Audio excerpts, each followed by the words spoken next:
Lo prometido es deuda. Aquí estamos con nuestra clase o sesión número 570. Gracias a Dios. De nuestra lectura guiada de la Biblia, vamos a comenzar la lectura de la carta de San Pablo a los Gálatas. Es esta sesión y la siguiente, 3 capítulos y 3 capítulos. Damos gracias a Dios por los dones que nos da. Le pedimos la intercesión de nuestra Madre Santísima en favor de la humanidad y la paz de nuestra patria. Amén. Carta a los Gálatas, capítulo 1. Pablo, apóstol, no enviado por hombres ni nombrado por un hombre, sino por Jesucristo y por Dios Padre que lo resucitó de la muerte, y los hermanos que están conmigo, a las iglesias de Galacia. Gracia y paz a ustedes de parte de Dios nuestro Padre y de Jesucristo el Señor, que se entregó por nuestros pecados. A ver, gracia y paz es un saludo que nos suena muy litúrgico porque así lo hemos acostumbrado desde pequeños, pero gracia es una palabra griega y paz realmente es el shalom de los judíos, la paz. Son dos expresiones, son dos culturas que hay que tener en cuenta porque Pablo es el apóstol de los paganos, pero él es judío. Continuó versículo 4, que se entregó por nuestros pecados para sacarnos de la perversa situación presente según el deseo de Dios nuestro Padre, a quien sea la gloria por los siglos de los siglos. Amén. Me maravilla que tan pronto hayan dejado al que los llamó por la gracia de Cristo para pasarse a una buena noticia diversa. No es que haya otra, sino que algunos los están turbando para reformar la buena noticia de Cristo. Pero si nosotros o un ángel del cielo les anunciara una buena noticia diversa de la que les hemos anunciado, sea maldito, o sea, anatema. Fíjense, ¿cuánto tiempo tiene San Pablo predicando?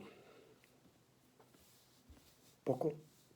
Lo está haciendo a partir del año 60, 65, y ya hay divisiones. Ya hay quienes cambiaron la buena noticia, quienes quieren reformar el Evangelio. Vamos a ver aquí, reformar la buena noticia, el Evangelio.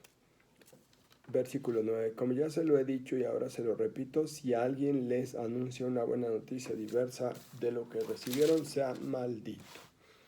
¿Busco acaso la aprobación de los hombres o la de Dios? ¿Intento agradar a hombres? Si todavía quisiera agradar a los hombres, no sería servidor de Cristo.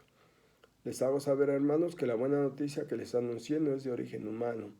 Yo no la recibí ni aprendí de un hombre, sino que me la reveló Jesucristo. Sin duda han oído hablar de mi anterior conducta en el judaísmo. Violentamente perseguí a la iglesia de Dios, intentando destruirla. En el judaísmo superaba a todos los compatriotas de mi generación en mi celo ferviente por las tradiciones de mis antepasados. Pero cuando Dios, quien me apartó desde el vientre materno y me llamó por su mucho amor, quiso revelarme a su Hijo para que yo lo anunciara a los paganos, inmediatamente en vez de consultar a hombre alguno, o de subir a Jerusalén o visitar a los apóstoles más antiguos, yo me alejé a Arabia y después volví a Damasco. Pasando 3 años, Arabia, Damasco, pasados 3 años subí a Jerusalén para conocer a Pedro y me quedé 15 días con él.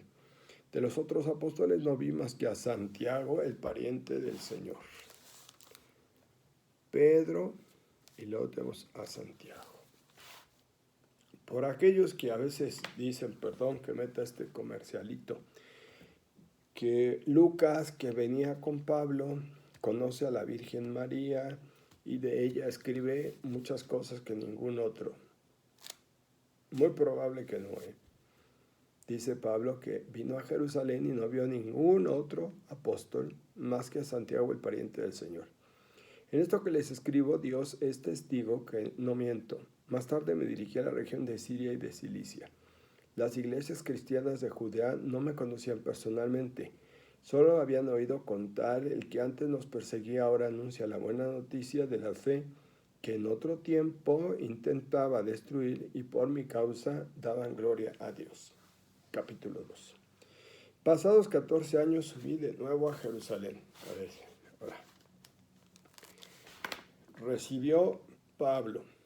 3 años estuvo en Damasco, Arabia. Viene a Jerusalén. 14 años después, ya llevamos 17. Subí de nuevo a Jerusalén con Bernabé, llevando conmigo a Tito. A ver, sus compañeros de los que hemos estado hablando. Perdón, que salió volando la pluma.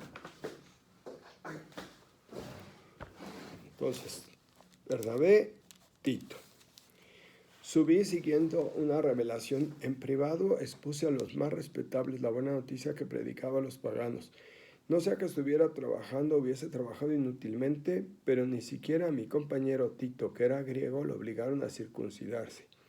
A pesar de los falsos hermanos que se infiltraron para coartar la libertad que tenemos gracias a Cristo Jesús y reducirnos a la esclavitud. ¿Quiénes eran estos infiltrados? Los judaizantes, que querían imponer sus condiciones, entre otras la de la circuncisión. Yo no cedí un momento ni me sometí porque tenía que mantener para ustedes la verdad de la buena noticia. En cuanto a los respetables, hasta qué punto lo eran, no me importa porque Dios no hace diferencia entre las personas. Ellos no me impusieron nada. Al contrario, reconocieron que se me había confiado anunciar la buena noticia a los paganos, así como a Pedro fue confiado el anuncio a los judíos. Buena noticia a los paganos, a Pedro, a los judíos. Porque el mismo Dios que asistía a Pedro en su apostolado con los judíos, me asistía a mí en el mío con los paganos. Entonces, ahora aquí vamos.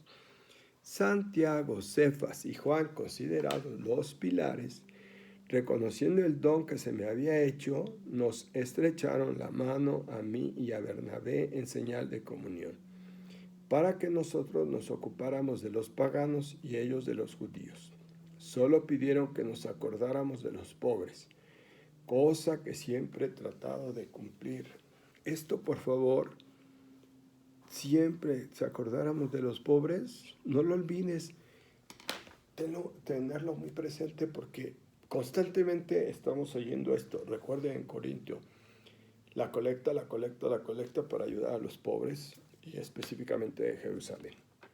Cuando Cefas llegó a Antioquía me enfrenté con él abiertamente porque su conducto era censurable, ya que antes de la llegada de algunos enviados de Santiago solía comer con los paganos. En cuanto llegaron dejó de hacerlo y se apartó por miedo a los judíos.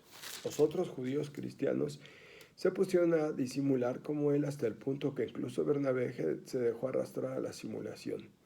Cuando vi que no procedían rectamente según la verdad de la buena noticia, dije a Pedro en presencia de todos: si tú que eres judío vives al modo pagano y no al judío, ¿cómo obligas a los paganos a vivir como judíos? Nosotros judíos de nacimiento, no pecadores venidos del paganismo, sabemos que el hombre no es justificado por observar la ley, sino por creer en Jesucristo. No se justifica por la ley, sino por creer en Jesucristo. Este es un punto de quiebra importantísimo. A esta carta se le llama la carta de la discrepancia. Es la carta donde Lutero se basó en muchas cosas y las llevó al otro extremo.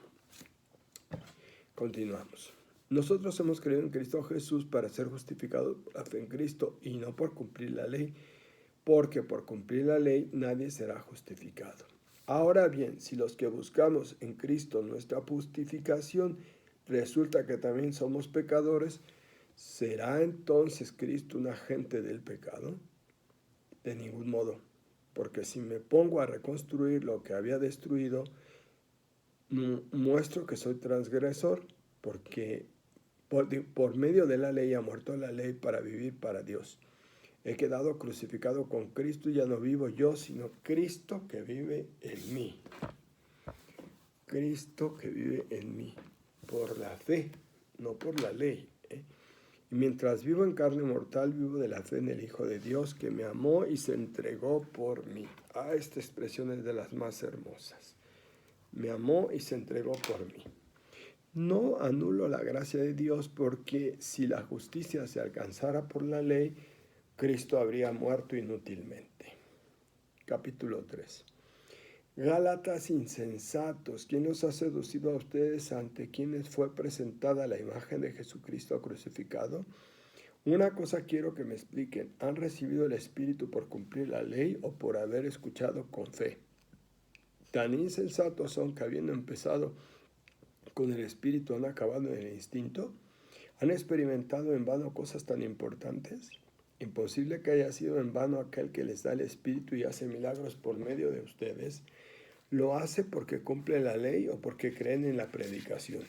Por ejemplo, Abraham creyó en Dios y esto le fue tenido en cuenta para su justificación. Comprendan entonces que los verdaderos hijos de Abraham son los que tienen fe.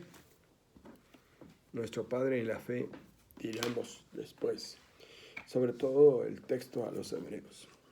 La Escritura preveía que los paganos alcanzarían la justificación por la fe y así Dios anticipa a Abraham la buena noticia. Por ti todas las naciones serán benditas. Así los creyentes son benditos con el creyente Abraham. Los que dependen del cumplimiento de la ley caen bajo una maldición porque está escrito: maldito quien no cumple fielmente todo lo escrito en el código de la ley. Está en Deuteronomio capítulo 27. No veo las letras los números más chiquititos porque tiene un corte. Tiene un corte del señalamiento. Le llaman uñeros. Y esos uñeros aquí echaron a perder el texto. Es capítulo 27. Y que nadie es justificado ante Dios por cumplir la ley, se aprueba porque el justo vivirá por la fe. Qué bonito. El justo vivirá por la fe. En cambio, la ley no depende de la fe, antes bien, quien la cumpla vivirá por ella. Cristo nos rescató de la maldición de la ley, sometiéndose él mismo a la maldición por nosotros, como está escrito: maldito el que cuelga de un leño. Así la bendición de Abraham por medio de Cristo Jesús se extiende a los paganos para que nosotros podamos recibir por la fe el Espíritu prometido. Hermanos, emplearé un ejemplo de la vida cotidiana. Cuando un hombre hace un testamento en forma de vida, nadie puede anularlo ni añadirle nada. Ahora bien, las promesas fueron hechas a Abraham y a su descendencia. No dice descendientes en plural, sino en singular, y a tu descendiente, que es Cristo. Ahora bien les digo esto: un testamento ya otorgado por Dios no puede anularle una ley que llega 430 años más tarde, invalidando la promesa, porque si la herencia se recibe en virtud de la ley, ya no lo es en virtud de la promesa, y a Abraham se la regaló Dios en virtud de la promesa. Entonces, ¿para qué sirve la ley? Se añadió para poner de manifiesto la desobediencia hasta que llegara el descendiente beneficiario de la promesa y fue promulgada por ángeles a través de un mediador. Ahora bien, no hace falta mediador cuando hay una sola parte y Dios es único. Entonces, ¿va la ley contra las promesas de Dios? De ningún modo. Si hubiéramos recibido una ley capaz de dar la vida, ciertamente por la vida se alcanzaría la justicia. Pero la Escritura incluye a todos bajo el pecado, de modo que lo prometido se entrega a los creyentes por la fe en Jesucristo. Antes de que llegara la fe, éramos prisioneros custodiados por la ley hasta que se revelase la fe futura.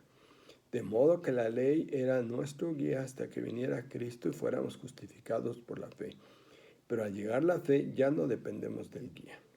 Por la fe en Cristo Jesús, todos ustedes son hijos de Dios. Los que se han bautizado consagrándose a Cristo se han revestido de Cristo.